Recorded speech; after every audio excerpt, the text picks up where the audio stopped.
Magandang araw sa inyo, Kuya Chris. Pagpalain nawa kayo ng Diyos sa bawat araw, pati na rin sa lahat ng mga nakikinig dyan. Ako po si Ingo, nakatira sa isang bayan sa Bohol. Ang kwentong ito ay aking personal na karanasan noong taong 1975. Isang karanasan na hanggang ngayon ay buhay pa rin sa aking alaala. Noong mga panahong iyon, ako ay nasa edad 23 taon pa lang. Kasama ko ang aking pamilya sa isang maliit na bahay sa gilid ng dagat sa Bohol. Ang aming tahanan ay medyo malayo sa sentro ng bayan. Mga 3 kilometro ang layo. Dun sa lugar na yon, kami lamang ang nakatira sa bahaging iyon ng dalampasigan. Sa gabi, tanging ang alon ng dagat at ang ingay ng kuliglig ang maririnig mo. Walang ilaw, maliban sa ilang dekandilang nagmumula sa mga bahay na malayong malayo pa. Ang aming pamilya ay binubuo ng 6 na tao. Ang aking mga magulang, ako, at ang aking 3 nakababatang kapatid na babae. Ako ang panganay kaya ako ang laging kasama ng aking ama sa kanyang mga gawain. Ang aming pangunahing hanap buhay ay pangingisda. Minsan ay pumupunta rin kami sa kabundukan para magtanim ng kamote at mais. Ang aking ama ay isang tahimik na tao. Hindi ito masyadong nagsasalita at kung minsan ay parang may malalim na iniisip. Matangkad ito, payat ngunit malakas. Kahit sa edad niyang 50 taon, kaya pa rin itong maglakad ng malayo na hindi napapagod. Ang kanyang mga mata ay may kakaibang kinang, lalo na kapag gabing-gabi. Minsan ay napapansin ko na parang may takot ang mga tao sa kanya kahit wala naman itong ginagawang masama. Kapag kami ay pumupunta sa palengke, ang mga tao ay bumabati sa kanya ng may paggalang. Ngunit hindi nila ito tinitingnan ng diretsyo sa mga mata. Lagi kong ipinagtataka ito noon. Bakit kaya parang may takot ang mga tao sa aking ama? Hindi naman ito malupit. Hindi naman ito nananakit ng tao. Ngunit may aura itong hindi ko maintindihan. Isang presensyang nagsasabing hindi dapat pakialaman ang taong ito. Ang aking ina naman ay isang masayahing babae. Lagi itong nakangiti at palakaibigan. Siya ang nagbibigay ng liwanag sa aming tahanan. Kung ang aking ama ay tahimik na ilog, ang aking ina ay parang araw na laging nagbibigay ng init at saya. Ngunit napapansin ko na kahit ang aking ina ay may takot din sa aking ama. Hindi ito takot na dulot ng karahasan, kundi isang uri ng paggalang na halos katulad ng pagsamba. Minsan ay narinig ko ang aking ina na nakikipag-usap sa kanyang kapatid. Sinabi nito na ang aking ama ay may espesyal na kakayahan. Subalit hindi nito tinuloy ang kwento dahil bigla na lamang itong tumigil nang marinig ang yapak ng aking ama na papalapit. Mula noon, lalo akong naging kuryoso tungkol sa aking ama. Ang aming pamumuhay ay simple.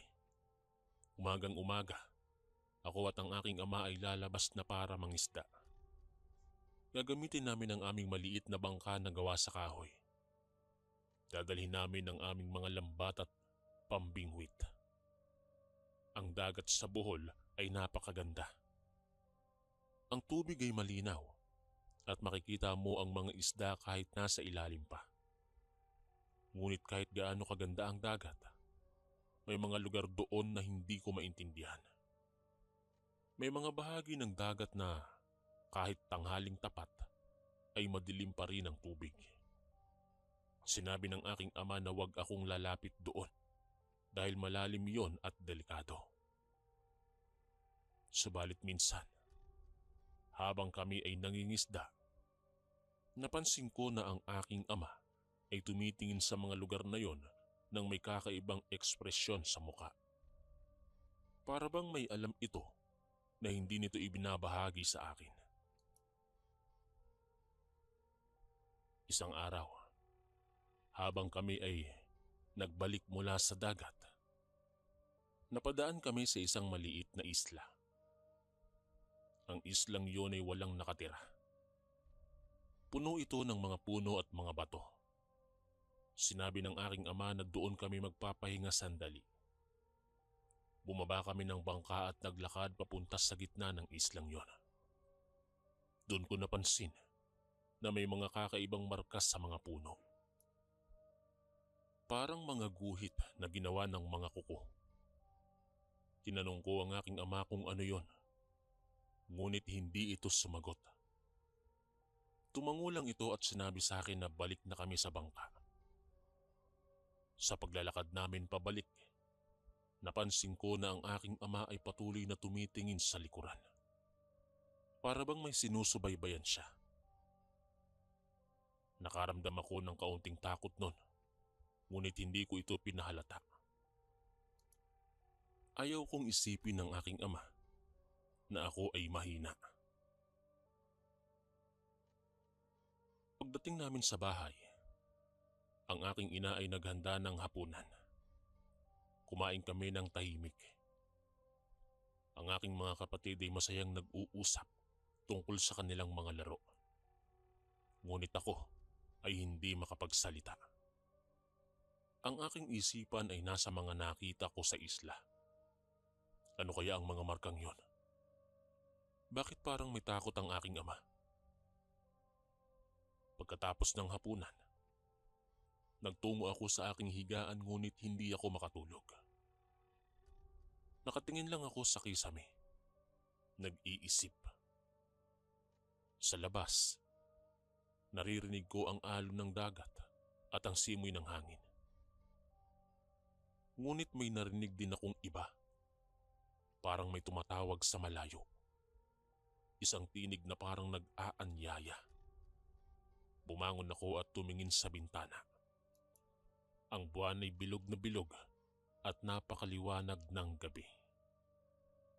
Sa kalayuan, nakita ko ang anino ng mga puno na sumasayaw sa hangin. Pero may nakita rin akong iba. May mga anino na parang gumagalaw ng hindi natural. Para bang may mga nilalang na naglalakad sa kadiliman. Napaatras ako sa takot at bumalik sa aking higaan. Tinakpan ko ang aking sarili ng kumot at pinilit na makatulog. Pero ang mga imahe ay hindi nawala sa aking isipan.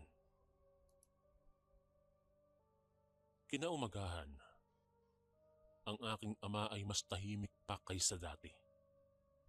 Hindi ito kumain ng almusal at nanatiling nakaupo sa labas ng bahay.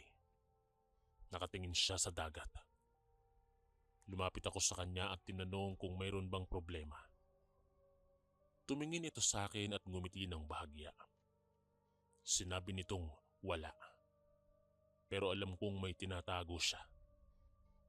Ang mga mata niya ay may pagod at may bahid ng pag-aalala. Nang sumapit ang tanghali, dumating ang isang matandang lalaki sa aming bahay. Kilala ko ito dahil madalas itong makita sa palengke. Subalit ang pagdating nito ngayon ay kakaiba.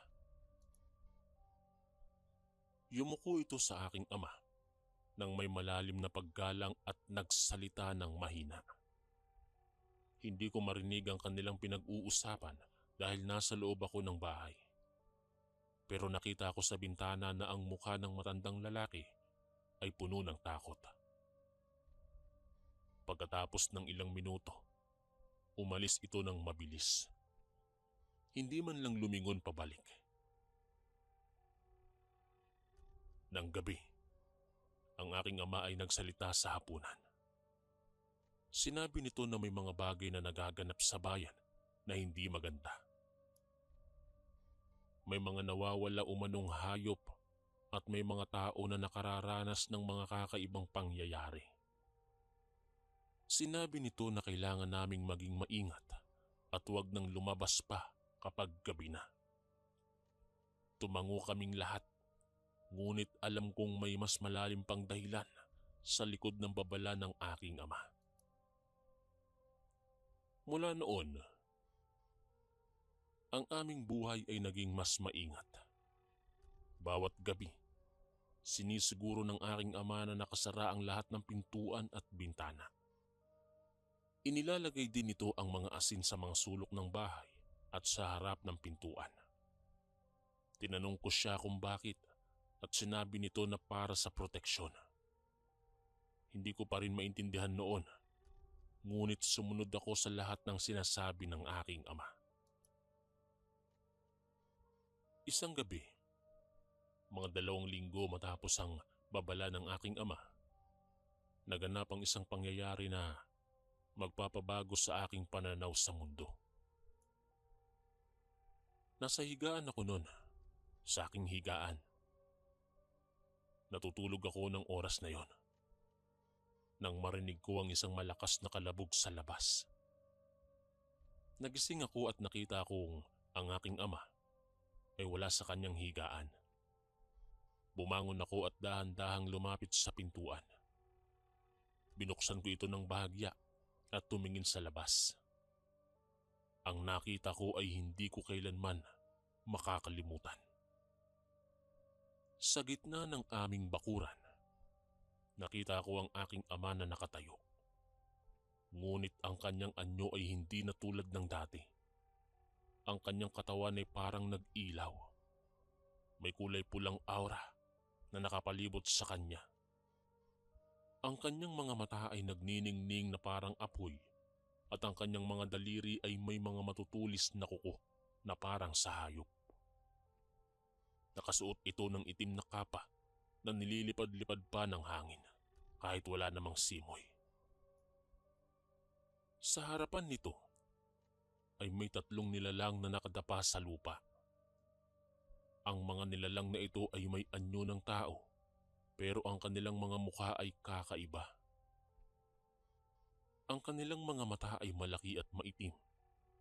Ang kanilang mga bibig ay puno ng mga ngipin na matutulis. At ang kanilang mga katawan ay balot ng madilim na balahibo. Narinig ko ang aking ama na nagsasalita. Ang kanyang tinig ay malalim at puno ng otoridad. Sinabi nito sa mga nilalang na sila ay lumalabag sa kasunduan at kailangang magbayad. Ang mga nilalang ay nagsusumamo, nanginginig sila sa takot. Sinabi nila na hindi nila intensyon na lumabag, na sila ay gutom lamang at walang ibang pagkukunan ng pagkain. Ngunit ang aking ama ay hindi nakinig. Itinuro nito ang kanyang kamay at biglang may lumitaw na liwanag mula sa kanyang palad. Ang liwanag ay tumama sa isa sa mga nilalang at ito ay sumigaw ng napakalakas. Ang sigaw ay hindi tulad ng sa tao, kundi isang ingay na parang halo ng aso at pusa. Isang tunog na nagpapangilabot sa aking pagkatao. Ang nilalang na ito ay nagsimulang mag-iba ng anyo. Ang katawan nito ay nag-twist at nag-turn hanggang sa naging isang malaking ibon na may pakpak na itim. Ngunit bago pa ito makalipad, ang aking ama ay mabilis na lumapit at hinuli ito. Hinawakan nito ang liig ng ibon at piniga ng malakas. Narinig ko ang tila butong parang nabasag o nabali. At ang ibon ay namatay. Nahulog ito sa lupa at dahan-dahang naging abo. Ang 2 natitirang nilalang ay mas lalo pang nanginig. Nagsimula silang magsalita ng mabilis. Nangako na hindi na sila babalik at hihinto na sa kanilang ginagawang masama. Ang aking ama ay tumingin sa kanila ng matagal. Parang pinag-iisipan kung patatawarin ba o hindi. Pagkatapos ng ilang sandali, tumango ito at sinabi sa kanila na umalis na. Ang mga nilalang ay mabilis na tumayo at tumalon palayo. Naglaho sila sa kadiliman. Ang aking ama ay nanatiling nakatayo doon, nakatingin sa direksyon kung saan sila nawala. Dahan-dahan, ang pulang aura sa kanyang paligid ay unti-unting nawala at bumalik siya sa kanyang normal na anyo. Bumalik ito sa loob ng bahay at nakita niya akong nakatayo sa pintuan. Hindi ito nagulat. Lumapit ito sa akin at hinawakan ng aking balikat. Sinabi nito na oras na para malaman ko ang katotohanan. Umupo kami sa labas ng bahay, sa ilalim ng mga bituin. Ang aking ama ay nagsimulang magkwento. Sinabi nito na siya ay hindi ordinaryong tao. Ang kanyang lahi ay may dugo ng mga engkanto. Mga nilalang na nabuhay bago pa dumating ang mga Kastila sa Pilipinas. Ang kanyang lolo ay isang pinuno ng isang grupo ng mga nilalang na tinatawag na tikbalang. Ngunit ang kanyang lola naman ay isang tao. Dahil dito, ang kanyang ama at siya mismo ay may halo ang dugo. Sinabi nito na sa bawat henerasyon, may isang tao sa kanilang pamilya na magmamana ng kapangyarihan. At siya ang napili sa kanyang henerasyon. Ang kanyang tungkulin ay panatilihin ang balanse sa pagitan ng mundo ng tao at mundo ng mga nilalang. Ang mga nilalang tulad ng aswang, tikbalang, kapre at iba pa ay umiiral pa rin hanggang ngayon. Ngunit sila ay may mga patakaran na dapat sundin. Hindi sila dapat makialam sa mga tao ng walang dahilan. Hindi sila dapat kumuha ng buhay ng walang paalam. At higit sa lahat, hindi sila dapat magpakita sa mga tao maliban kung kinakailangan. Ang tungkulin ng aking ama ay siguraduhing sinusunod ng lahat ang mga patakaran na ito. Nakinig ako ng mabuti. Ang lahat ng sinabi ng aking ama ay parang isang panaginip, pero alam kong totoo ito. Dahil nakita ko mismo ang kanyang kapangyarihan. Tinanong ko siya kung ako rin ba ay may ganitong kakayahan. Umiling ito at sinabi na hindi niya alam. Minsan, ang kapangyarihan ay lumilipat sa susunod na henerasyon. Ngunit minsan ay hindi. Ang tanging paraan para malaman ay kapag ako ay nasa tamang edad na. Sinabi nito na kung sakaling ako ay magkaroon ng kapangyarihan, siya mismo ang magtuturo sa akin kung paano ito gamitin. Ngunit kung hindi naman, dapat ko pa ring malaman ng katotohanan tungkol sa mundo dahil ito ay bahagi ng aming lahi. Tumango ako, pero sa loob-loob ko ay may takot. Takot na baka ako ay magkaroon ng kapangyarihan at hindi ko kayanin ng responsibilidad. Takot na baka ako ay maging tulad ng aking ama, isang taong kinatatakutan ng lahat. Mula noon, ang aking ama ay nagsimulang magturo sa akin. Sinabi nito kung paano kilalanin ng mga nilalang. Ang mga aswang ay may kakaibang amoy. Parang bulok na karne na pinaghalo sa abo. Ang mga tikbalang naman ay may mas mataas na anyo at malalaking paa. Ang mga kapre ay nakatira sa malalaking puno at humihit-hit ng tabako. Itinuro din ito sa akin na ang mga anting-anting at mga orasyong makakatulong sa proteksyon. Sinabi nito na ang asin, bawang at mga banal na bagay ay may kapangyarihan laban sa mga masasamang nilalang. Ngunit ang pinakamahalaga, Sinabi nito na ang takot ay ang pinakamalaking kahinaan ng tao. Kapag natakot ka, mas lalong lumalaki ang kapangyarihan ng mga nilalang na ito. Dapat akong matutong kontrolin ang aking takot at harapin ang anumang hamon ng may tapang. Sa mga sumunod na araw, patuloy akong natuto. Minsan ay sinamahan ko ang aking ama sa kanyang mga gawain. Pumunta kami sa iba't ibang lugar sa Bohol para makipag-usap sa mga nilalang. May mga pagkakataon na kami ay pumupunta sa kabundukan para makipag-ayos sa mga tikbalang na gumagambala sa mga magsasaka. May mga pagkakataon naman na kami ay pumupunta sa dagat para makipag-usap sa mga sirena na nag-aagaw ng mga isda sa mga mangingisda. Sa totoo lang, hindi pa ako nakakita ng sirena. Pero ang aking ama, hindi ako sigurado. Pero nakakausap daw niya umano ang mga ito. Sa bawat pagkakataon, ang aking ama ay gumagamit ng kanyang kapangyarihan at otoridad para ayusin ang sitwasyon. Nakita ko kung paano siya ginagalang ng mga nilalang. Nakita ko rin kung paano siya kinatatakutan. Pero sa kabila ng lahat, nakita ko rin na ang aking ama ay hindi ng abuso ng kanyang kapangyarihan. Ginagamit niya ito lamang kung kinakailangan at lagi niyang sinisiguro na patas ang kanyang mga desisyon. Isang buwan matapos ang unang pagtatagpo, naganap ang isang mas malaking pagsubok. Isang gabi, dumating ang isang grupo ng mga tao sa aming bahay. Sila ay mga matatanda mula sa iba't ibang barangay. Ang kanilang mga mukha ay puno ng takot at pag-aalala.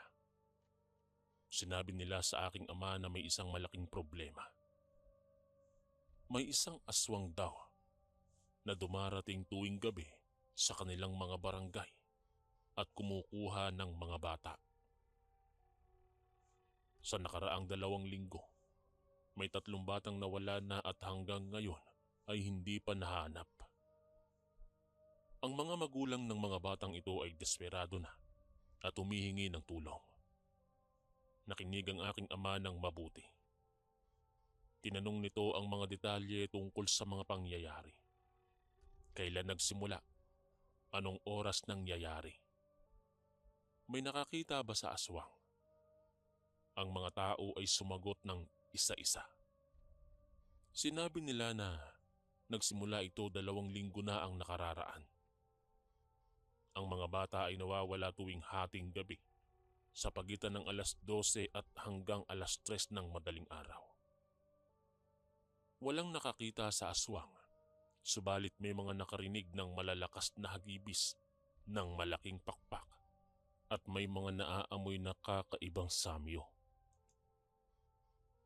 Pagkatapos marinig ang lahat, tumayo ang aking ama at sinabi sa mga tao na tutulong siya. Subalit kailangan nilang sumunod sa kanyang mga tagubilin.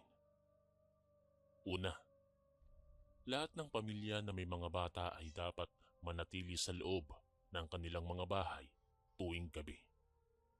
Pangalawa, dapat nilang ilagay ang asin at bawang sa lahat ng pintuan at bintana. Pangatlo, dapat silang magdasal bago matulog. At ang pang-apat, dapat nilang ihanda ang kanilang mga sarili dahil ang susunod na gabi, sisimulan na nila ang paghahanap sa aswang. Ang mga tao ay tumango at umalis na may pag-asa sa kanilang mga puso. Nang makaalis na sila, tumingin sa akin ang aking ama at sinabi na ako ay sasama sa kanya. Ito na ang aking unang tunay na pagsubok.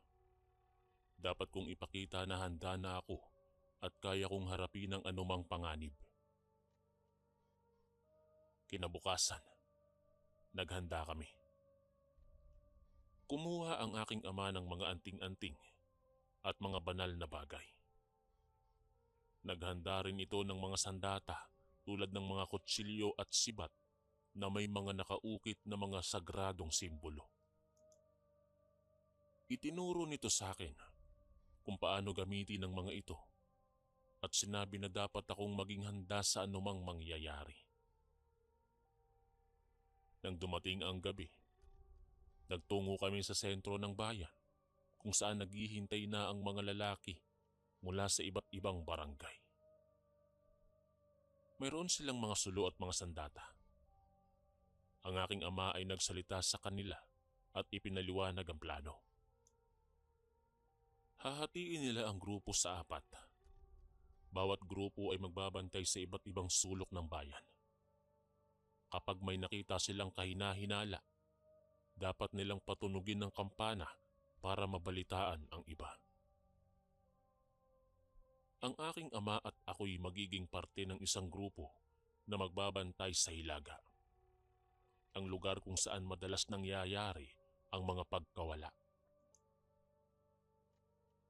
Nagsimula ang aming pagbabantay. Ang gabi ay tahimik, masyadong tahimik. Walang ingay ng mga hayop, walang simoy ng hangin. Parang ang mundo ay huminto sa paghinga. Nakaupo kami sa ilalim ng isang malaking puno, nakaabang.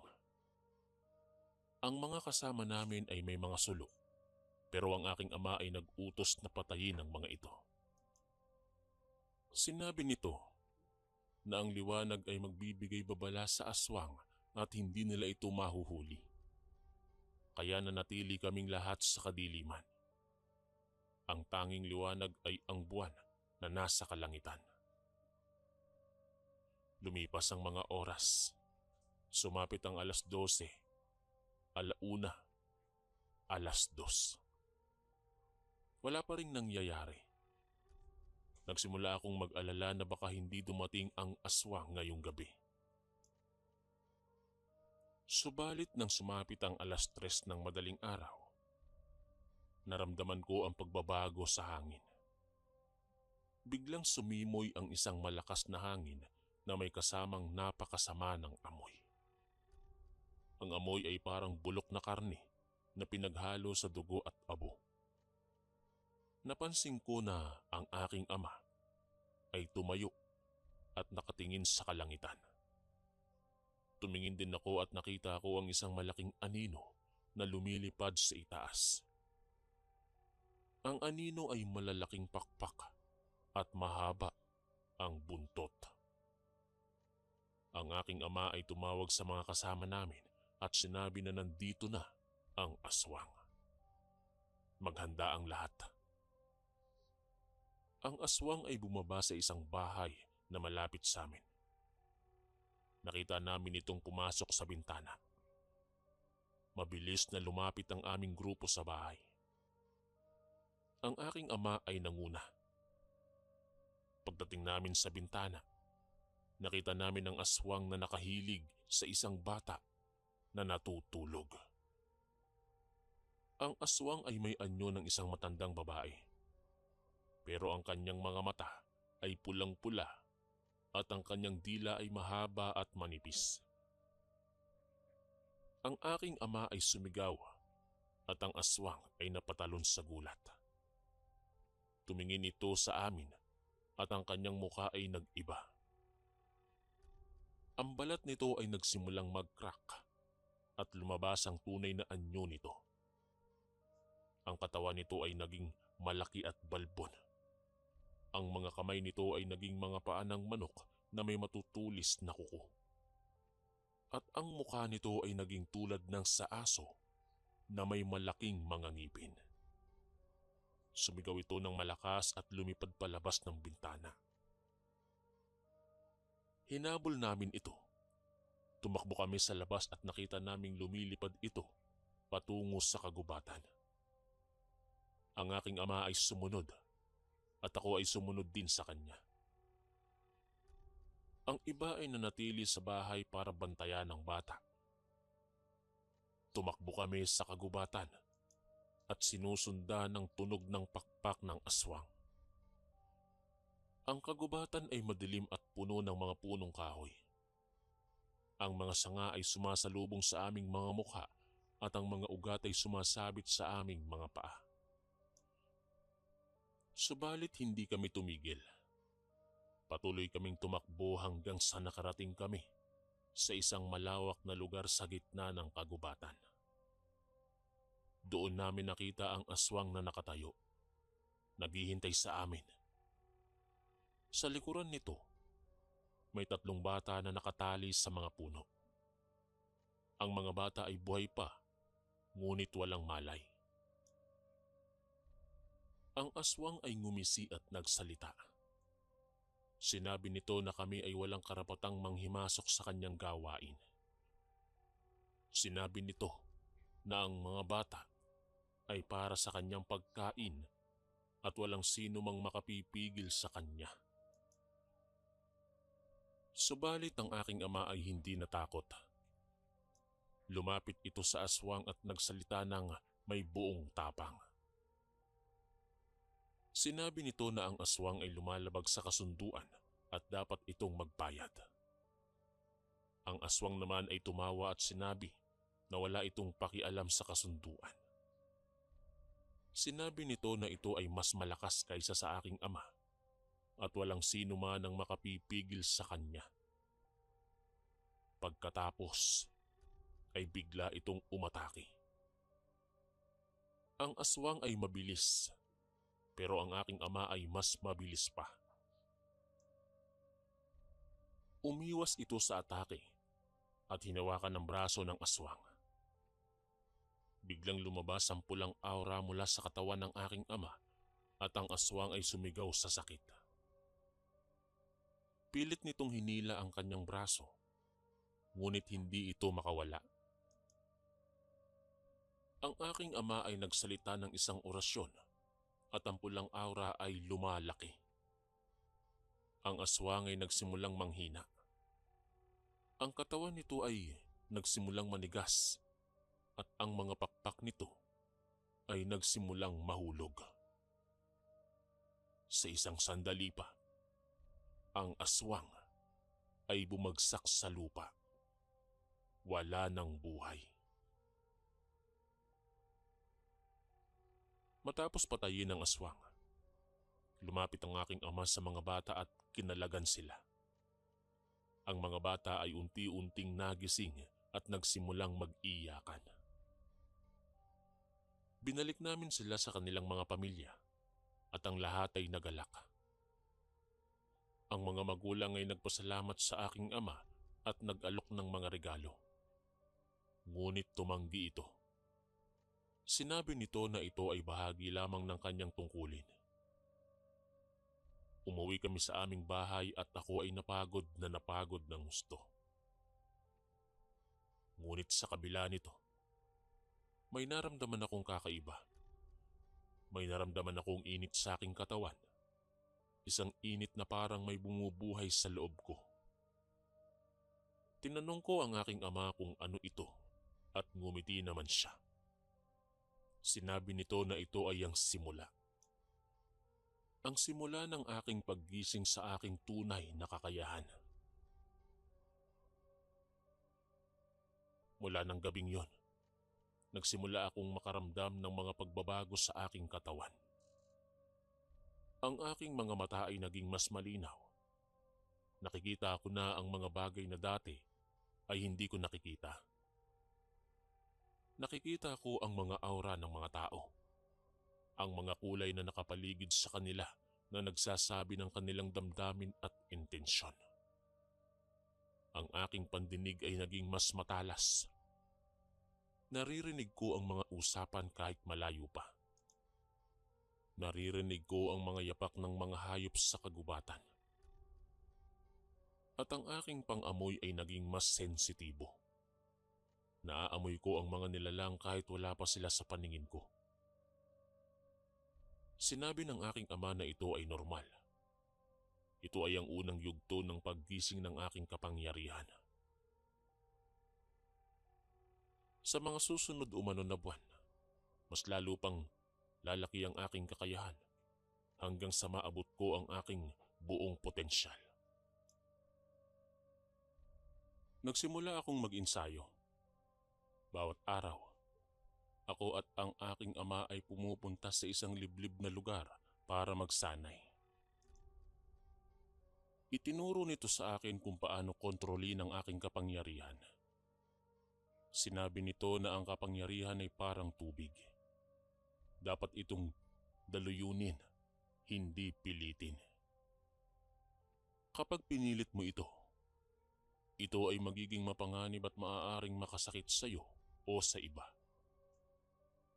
Ngunit kapag hinayaan mong dumaloy ito ng natural, ito ay magiging malakas at kontrolado. Nagsimula akong matuto kung paano mag-manifest ng pulang aura. Kung paano gamitin ito para sa proteksyon at para sa atake. Natuto rin akong makipag-communicate sa mga nilalang gamit ang aking isipan. Ito ay isang kakayahan na hindi lahat ay mayroon. Sinabi ng aking ama na ito ay nangangahulugan na ako ay may mas mataas na antas ng kapangyarihan kaysa sa inaasahan niya. Isang araw, habang kami nagsasanay, dumating ang isang mensahero. Ito ay isang tikbalang na nagmula sa bundok ng Carmen. Sinabi nito na may malaking problema. May isang grupo ng mga aswang na nagpaplano ng isang malaking pag-atake sa mga bayan sa Bohol. Ang grupong ito ay pinamumunuan ng isang matandang aswang na tinatawag na Amelia. Si Amelia ay isang napakalakas na nilalang na nabuhay na ng mahigit 100 taon. Siya ay may kakayahang kontrolin ang ibang mga aswang at gawing mas malakas ang kanilang kapangyarihan. Ang kanyang layunin ay patayin ang aking ama at kunin ang kanyang posisyon bilang pinuno ng mga nilalang sa Bohol. Kapag nagawa niya to, wala nang makakapigil sa kanya at sa kanyang mga kasama. Ang mensahero ay nagmakaawa sa aking ama na gumawa ng aksyon bago pa mahuli ang lahat. Ang aking ama ay nag-isip ng malalim. Sinabi nito na si Amelia ay isang napakalakas na kalaban. Hindi ito basta-basta matatalo. Kailangan ng maingat na plano at ng tulong mula sa iba pang mga nilalang. Nagsimula itong magpadala ng mga mensahero sa iba't ibang lugar ng Bohol. Tinawag nito ang mga pinuno ng mga tikbalang, kapre, sirena at iba pang mga nilalang. Tinawag din ito ang lahat sa isang pulong sa bundok ng Chocolate Hills. Ang pulong ay naganap sa isang liblib na kuweba na hindi alam ng mga tao. Doon, nagsama-sama ang lahat ng mga pinuno. Ipinaliwanag ng aking ama ang sitwasyon at humingi ng tulong. Ang lahat ay sumang-ayon. Alam nila na kung si Amelia ay magtatagumpay, ang balanse sa pagitan ng mundo ng mga tao at ng mundo ng mga nilalang ay masisira. Kaya nagsama-sama sila para labanan si Amelia at ang kanyang grupo. Naghanda kami sa loob ng 1 linggo. Ang bawat grupo ay may kanya-kanyang tungkulin. Ang mga tikbalang ay mag-scout at magbibigay ng impormasyon tungkol sa lokasyon ni Amelia. Ang mga kapre ay maghahanda ng mga bitag at mga hadlang para pigilan ang pagtakas ng mga aswang. Ang mga sirena naman ay magbabantay sa dagat para siguraduhing walang tulong na darating mula sa ibang lugar. At ang aking ama, ako, at ang ilang piniling mandirigma ay direktang haharap kay Amelia. Dumating ang araw ng labanan. Nagtungo kami sa isang mataas na bundok sa Lobok kung saan nakatago si Amelia at ang kanyang grupo. Ang bundok ay puno ng mga kuweba at mga puno. Ang lugar ay madilim kahit tanghaling tapat. Mayroon itong kakaibang aura. Isang presensya ng kasamaan na nakapanghihilakbot. Nagsimula ang labanan. Ang mga tikbalang ay unang lumusob para gumulo. Ang mga aswang ay lumabas mula sa kanilang mga kublihan at nakipaglaban. Ang ingay ay napakalakas.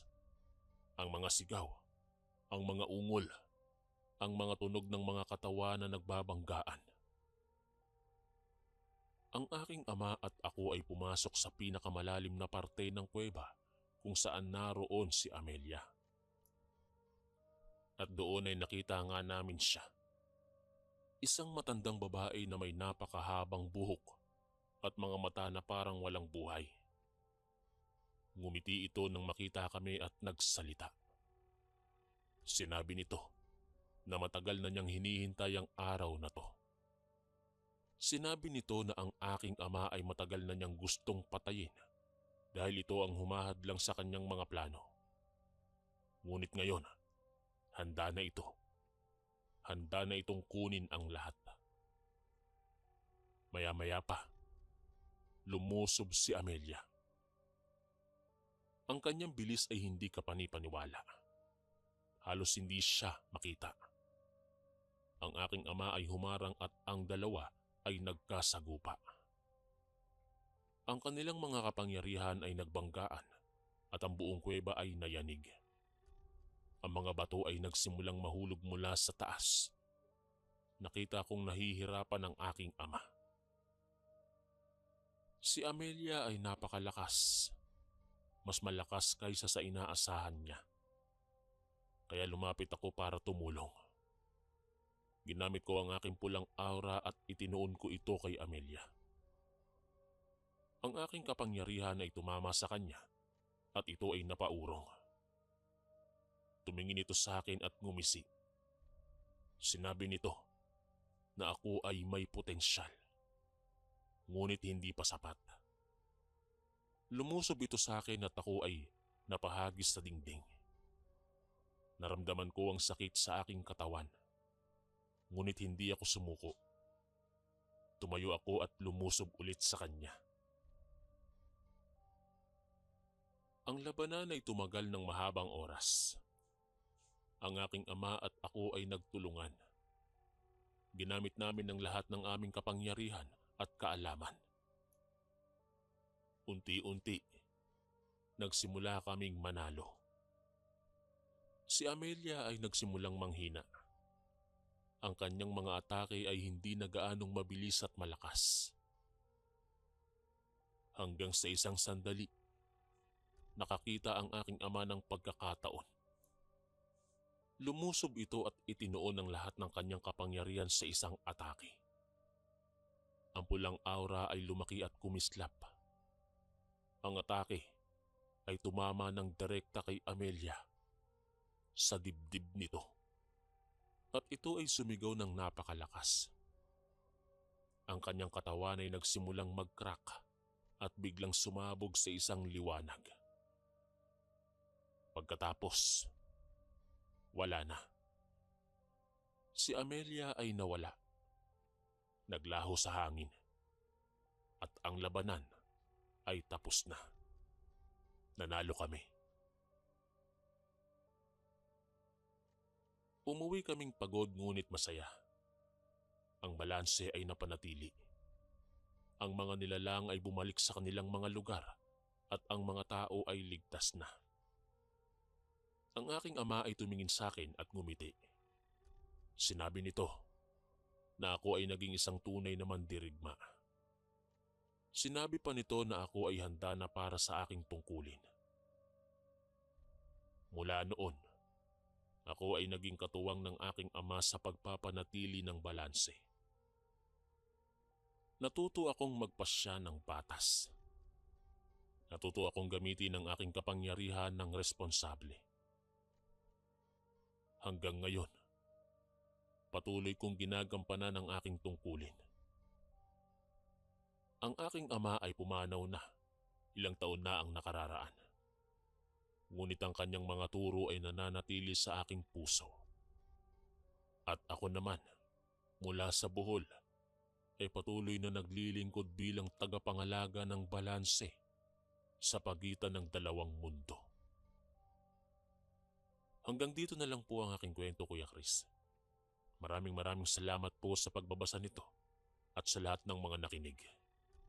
Ang isang kwentong tunay, isang karanasan na hindi ko kailanman makakalimutan.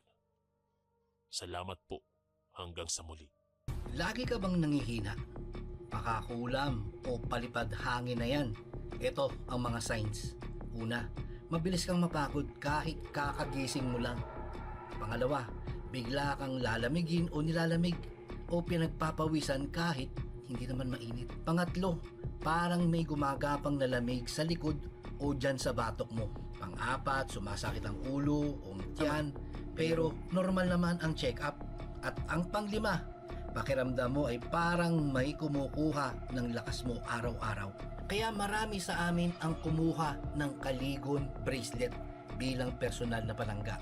Ang Kaligon bracelet ay espiritual na panangga laban mo sa kulam, barang, tigalpo, palipad hangin, usog at lahat ng anyo ng sumpa.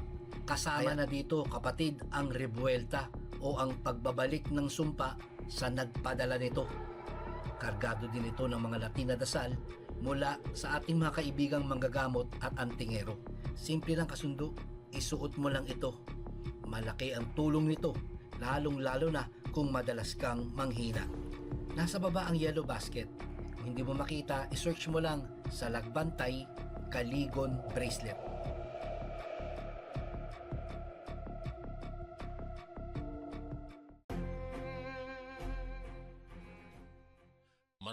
Maraming salamat po mga kaistorya sa pakikinig. At kita-kits po ulit bukas para sa isa na namang nakakatakot na kwento. Ito po si Kuya Chris, ang inyong kaistorya. God bless po at ingat po lagi.